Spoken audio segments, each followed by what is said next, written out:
السلام علیکم ورحمۃ اللہ وبرکاتہ۔ اعوذ باللہ من الشیطان الرجیم، بسم اللہ الرحمن الرحیم۔ والانعام خلقها لكم فيها دفء ومنافع ومنها تأكلون ولكم فيها جمال حين تريحون وحين تسرحون وتحمل أثقالكم إلى بلد لم تكونوا بالغيه إلا بشق الأنفس إن ربكم لرؤوف رحیم۔ اور اس نے چوپائے جانور بھی پیدا کیے، اس میں تمہارے لیے گرمی حاصل کرنے کا سامان ہے اور دیگر منافع بھی ہیں، اور ان میں سے بعض کو تم کھاتے ہو، اور ان میں تمہارے لیے عزت اور شان و شوکت بھی ہے جب تم انہیں شام میں چرا کر لاتے ہو اور صبح میں چرانے کے لیے لے جاتے ہو، اور وہ تمہارے بوجھ اٹھا کر ان شہروں تک لے جاتے ہیں تمہیں جہاں تم بغیر جافشانی کے، بغیر جسمانی مشقت کے نہیں پہنچ پاتے تھے۔ بے شک تمہارا رب شفقت کرنے والا اور رحم کرنے والا ہے۔ محترم سامعین کرام، سورۃ النحل سورہ نمبر 16 اور اسی سورت سے بھی آپ کے سامنے آیت نمبر 5، 6، 7 یہ 3 آیات تلاوت کی گئی۔ تینوں آیتوں کا ترجمہ بھی بفضل اللہ، باذن اللہ، بتوفیق اللہ آپ تمام کی خدمت میں پیش کیا گیا۔ سامعین کرام، اس سے پہلے جو آیتیں آپ کے سامنے پڑھی گئی، آیت نمبر 3 اور 4 جو کل آپ کے سامنے ان آیتوں کو، ان کا ترجمہ اور ان کی تفسیروں کو پیش کیا گیا، اس میں اللہ تبارک و تعالیٰ نے اپنے کچھ احسانات جو اپنے بندوں پر کر رکھے ہیں اس کا ذکر فرمایا۔ اس میں سے اللہ تبارک و تعالیٰ نے یہ بیان فرمایا کہ یہ جو عالم علوی ہے، آسمان اور آسمان کے اندر جتنی بھی چیزیں ہیں، اور عالم سفلی یہ زمین اور زمین کے اندر جتنی بھی موجودات ہیں، سب کو اللہ تبارک و تعالیٰ نے پیدا فرمایا حق کے ساتھ، مطلب تم لوگوں کے فائدے کے لیے، انسانوں تمہارے فائدے کے لیے۔ اور اس کا 2 مطلب میں نے کل بتلایا تھا۔ ایک مطلب یہ کہ ان تمام چیزوں کو جو اللہ تبارک و تعالیٰ نے پیدا کیا تمہارے کام میں لگایا، اس کا مطلب یہ ہے کہ تمہاری جو پیدائش ہے وہ بیکار نہیں ہے، بلکہ جس رب نے تمہاری خدمت کے لیے ان تمام چیزوں کو لگا رکھا ہے، تمہارے اوپر فرض ہے کہ اس رب کی عبادت بغیر کسی کو شریک کیے ہوئے خالص توحید کے ساتھ اس کی عبادت کرو۔ ایک مطلب یہ، اور دوسرا مطلب یہ ہے کہ اللہ تبارک و تعالیٰ نے تم لوگوں کو پیدا فرمایا ہے بیکار نہیں، بلکہ یہاں کے بعد پھر ایک زندگی آنے والی ہے جو ہمیشہ ہمیش کی زندگی ہوگی، جس کو آخرت کی زندگی کہتے ہیں۔ وہاں پہنچنے کے بعد ہر آدمی کو اس کے عمل کے مطابق اللہ تبارک و تعالیٰ بدلہ عطا فرمائے گا۔ تو ان آیتوں میں بھی اللہ تبارک و تعالیٰ نے اپنے احسانات اور اپنی قدرت کاملہ کا ذکر فرمایا۔ اب یہاں پر بھی اللہ تبارک و تعالیٰ نے انسانوں کے اوپر جو احسانات فرمائے اور اللہ تبارک و تعالیٰ کی جو قدرت کاملہ ہے اس کو اللہ تبارک و تعالیٰ نے بیان فرمایا۔ وقت بدل گیا ہے، حالات بدل گئے ہیں، لیکن آیت اور آیت کا جو معنی اور مفہوم ہے وہ آج بھی اپنی جگہ پر بالکل قائم ہے۔ دیکھیے اللہ تبارک و تعالیٰ نے فرمایا والانعام، اور چوپائے جانور، خلقہا، اس کو اللہ تبارک و تعالیٰ نے پیدا کیا۔ انعام کا مطلب ہوتا ہے جانور، اور انعام سے مراد چوپائے جانور۔ یہی وہ چوپائے جانور ہے جس کا ذکر اللہ تبارک و تعالیٰ نے سورۃ الانعام آیت نمبر 143 144 میں بیان فرمایا ہے، جس کو ہم چوپائے جانور کہتے ہیں، جس کی قربانی کی جاتی ہے۔ 4 قسم کے جانور ہے، میل فیمیل، جو اللہ تبارک و تعالیٰ نے انسانوں کے فائدے کے لیے پیدا فرمایا ہے۔ اس میں سے 4 جانور کون ہیں؟ اونٹ ہے میل فیمیل، گائے اور بیل میل فیمیل، اور اسی طرح سے بکرا بکری جس کو بھیڑ کہتے ہیں میل فیمیل، اور پھر چھیلا چھیلی جس کو بکرا بکری کہتے ہیں۔ تو یہ 4 قسم کے جانور اللہ تبارک و تعالیٰ نے فرمایا۔ ان چوپائے جانور کو اللہ تبارک و تعالیٰ نے پیدا فرمایا لکم فیہا دفء، اس میں تمہارے لیے گرمی کا سامان ہے۔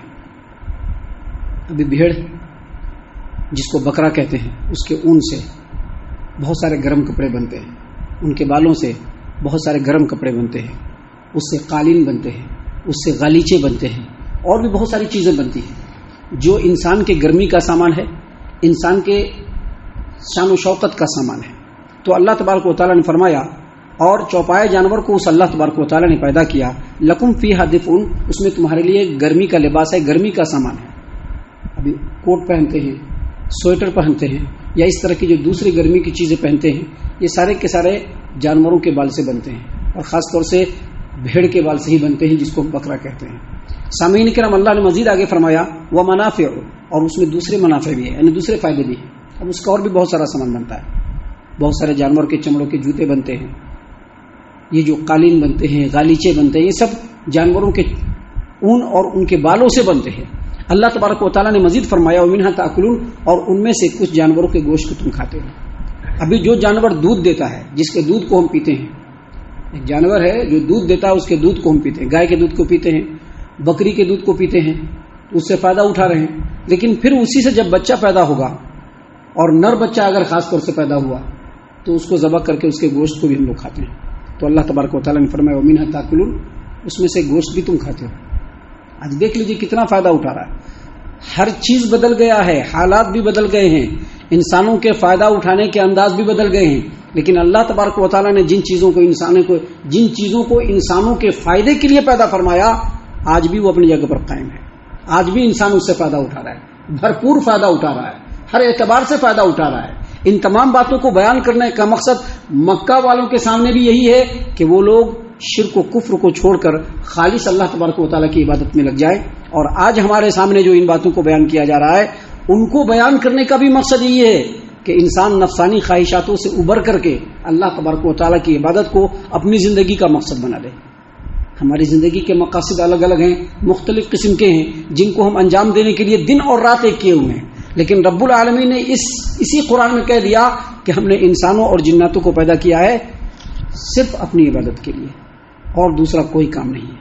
اللہ تبارک و تعالیٰ نے آگے مزید کہا ہے انہی جگہوں پر جہاں پر اللہ نے یہ فرمایا کہ ہم نے انسانوں اور جناتوں کو اپنی عبادت کے لیے پیدا فرمایا، وہاں پر اللہ نے یہ بھی فرمایا کہ اللہ تبارک و تعالیٰ تم سے روزی طلب نہیں کرتا ہے، بلکہ اللہ تم کو خود روزی دیتا ہے۔ لہذا تم کو اپنی زندگی کا اصل مقصد کیا ہونا چاہیے کہ تم اللہ تبارک و تعالیٰ کی اطاعت و فرما برداری، بندگی اور عبادتوں میں مشغول رہا کرو۔ سامعین کرام، یہ سب باتیں ایسی ہیں جن پر اگر انسان ٹھنڈے دل سے غور کرے تو پتہ چل جائے گا کہ وہ کتنا بڑا فرما بردار ہے اور کتنے پانی میں ہے۔ خوب پتہ چل جائے گا، ہر انسان کو پتہ چل جائے گا، لیکن ان چیزوں کو اسی انداز میں سوچنا پڑے گا۔ ابھی ہم نے بیان کیا، حضرت بیان کر رہے ہیں، بہت اچھا ترجمہ ہے، بہت اچھی تفسیر ہے، سن لیا، سرسری میں سن کر کے نکل گئے، واہ واہی دل میں ہو گئی، اس سے بات بننے والی نہیں ہے۔ ان باتوں کے اوپر بہت ہی ٹھنڈے دل سے غور کرنا ہے کہ ہم کس قدر اللہ کے فرما بردار ہیں اور کتنے پانی میں ہم موجود ہیں۔ سامعین کرام، کیونکہ ہماری زندگی ڈھلنے والی چیز ہے، ختم ہو جانے والی چیز ہے۔ جس طرح سے برف کا سلہ پگھل جاتا ہے، ویسے انسان کی زندگی بھی پگھل جائے گی، لیکن بعد میں چل کر کے جو آخرت کی زندگی آنے والی ہے وہ ہمیشہ زندگی آنے والی ہے۔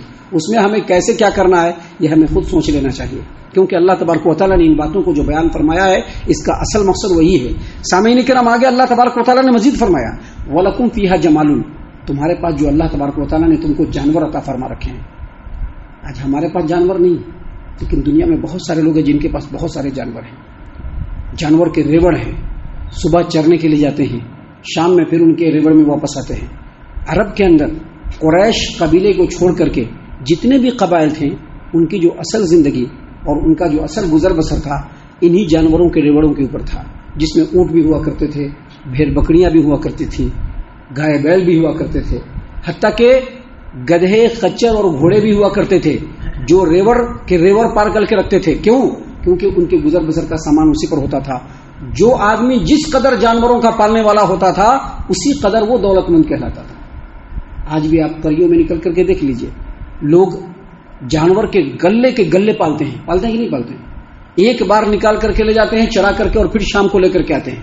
اللہ تبارک و تعالیٰ نے انہی باتوں کو یہاں پر بیان فرمایا۔ میں نے ابھی فرمایا، اب میں نے ابھی آپ کے سامنے ذکر کیا کہ زندگی کے حالات بدل گئے ہیں، لوگوں کے فائدہ اٹھانے کے انداز بدل گئے ہیں، ہر چیز بدل گیا ہے، لیکن اللہ کا کلام اور اللہ کے کلام سے اخذ ہونے والا جو مفہوم ہے وہ آج بھی انسانوں کے اوپر لاگو ہوتا ہے۔ اللہ تبارک و تعالیٰ نے فرمایا وَلَكُمْ فِيهَا جَمَالٌ حِينَ تُرِيحُونَ وَحِينَ تَسْرَحُونَ، اللہ نے فرمایا کہ وہی اللہ تبارک و تعالیٰ ہے جس نے تمہارے لیے ان جانوروں کے غلوں کے اندر تمہارے لیے خوبصورتی اور شان و شوکت رکھی ہے۔ کب؟ جب وہ شام کو چر کر کے اپنے ریوڑ میں واپس آتے ہیں، اپنے جو ہے جگہ پہ واپس آتے ہیں، اور جب صبح میں وہ چرنے کے لیے جاتے ہیں۔ ابھی ہوتا کیا تھا اس زمانے میں، جس زمانے میں آیتیں نازل ہو رہی تھی، اس زمانے میں جس کے پاس جس قدر جانور کا ریوڑ ہوا کرتا تھا اسی قدر وہ دولت مند کہلاتا تھا۔ جب شام کا وقت ہوتا تھا تو لوگ ہر چیز سے فری ہو کر کے، تیار ہو کر کے، آبادی سے نکل کر کے اپنے جانوروں کے ریوڑ کے انتظار میں بیٹھ جاتے تھے۔ جب ان کا جانور چر چک کر کے شکم سیر ہو کر کے آتا تھا، کوہان بھرے ہوئے ہوتے تھے، ان کے کوکھ بھرے ہوئے ہوتے تھے تو دیکھ کر کے خوش ہوتے تھے، اور لوگوں کے لیے جو ہے لوگوں کے سامنے ان کی شان و شوکت کا سامان ہوتا تھا۔ آج بھی جن لوگوں کے پاس یہ چیز ہے ان کے لیے وہ شان و شوکت کا سامان ہے۔ ابھی اس کو اگر آپ تھوڑے دیر کے لیے سمجھنا چاہتے ہیں نا تو سمجھ لیجیے کہ ابھی کچھ دنوں کے بعد بقرعید کا ٹائم آئے گا، لوگ عمدہ سے عمدہ جانور خریدنے کی کوشش کریں گے۔ کیوں؟ تاکہ ایک شان و شوکت بنے ہمارا۔ حالانکہ اس وقت شان و شوکت جائز نہیں ہے، اس وقت شان و شوکت جائز نہیں ہے، لیکن انسان جب خریدتا ہے تو اس وقت انٹینشن وہی ہوتا ہے کہ ہم جتنا بیسٹ جانور خریدیں گے اور اس کو لے کر کے جب مارکیٹ میں گھومیں گے یا اپنے آبادیوں میں گھومیں گے تو لوگ دیکھے گا تو کہے گا کہ ہاں فلاں صاحب کا بکرا ہے یہ، فلاں صاحب کا بیل ہے یہ، فلاں صاحب کا اونٹ ہے یہ۔ سامعین کرام، اللہ تبارک و تعالیٰ نے یہاں پر عام دنوں کے لیے لوگوں کے سامنے کہا کہ تمہارے جو جانوروں کے ریوڑ ہیں اس میں تمہارے لیے بڑی خوبصورتی ہے، جب وہ نکلتا ہے تمہیں بڑا اچھا لگتا ہے اور لوگوں کو بھی بڑا اچھا لگتا ہے کہ فلاں صاحب کے جانوروں کا غلہ جا رہا ہے، اور جب وہ لوٹتا ہے تو اس وقت بھی تم کو اچھا لگتا ہے۔ سامعین کرام، آگے مزید اللہ تبارک و تعالیٰ نے فرمایا وَتَحْمِلُوا أَثْقَالَكُمْ إِلَى بَلَدٍ لَمْ تَكُونُوا بَالِغِيهِ إِلَّا بِشِقِّ الْأَنفُسِ إِنَّ رَبَّكُمْ لَرَءُوفٌ رَحِيمٌ۔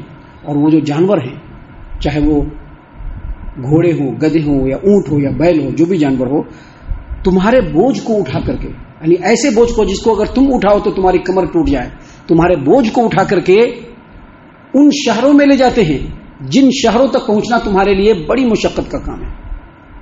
ابھی تو حالات بدل گئے، ہمارے پاس گاڑیاں ہیں، لیکن آج بھی بہت سارے ایسی جگہیں ہیں جہاں پر سامان کو لے جانے کے لیے انہی بوجھ اٹھانے والے جانوروں کو ہم کو استعمال کرنا پڑتا ہے۔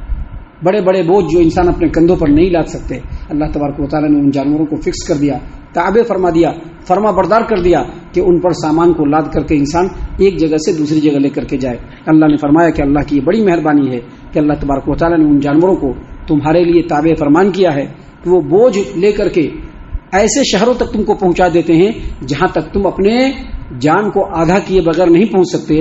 بے شک تمہارا رب یقیناً بڑی شفقت والا اور بہت رحم کرنے والا ہے، لہذا انسانوں خالص اللہ تبارک و تعالیٰ کی عبادت کرو، شرک سے پاک صاف ہو کر کے توحید خالص کے ساتھ۔ سامعین کرام، میں بھی آگے اور بھی بہت ساری باتیں ہیں جو اللہ تبارک و تعالیٰ نے بیان فرمائی ہیں، جن کو انشاءاللہ کل اور کل کے بعد کے درسوں میں ہم آپ کے سامنے پیش کرنے والے ہیں۔ ہم اللہ سے دعا کرتے ہیں کہ اللہ تعالیٰ ہم تمام کو ان تمام باتوں کے اوپر خوب غور و فکر اور تدبر کرنے کے ساتھ ساتھ ان باتوں کے اوپر عمل کرنے کی بھی توفیق عطا فرمائے، آمین۔ اللہ تعالیٰ ہم تمام کو صحیح معنوں میں پکا سچا مومن مسلمان بنائے، اللہ اور اس کے رسول صلی اللہ علیہ وسلم کی اطاعت و فرما برداری کرنے والا بنائے، صحابہ کرام رضی اللہ عنہم کے طریقے پر چلنے والا بنائے، جنت الفردوس میں جگہ عطا فرمائے۔ اے اللہ ہم تمام کو جہنم سے پناہ دے، اے رب العالمین ہم تمام کو جہنم سے پناہ دے، اے مالک الملک ہم تمام کو جہنم سے پناہ دے، آمین یا رب العالمین۔ وما علینا الا البلاغ المبین۔ تبارك الذي نزل الفرقان على عبده ليكون للعالمين نذيرا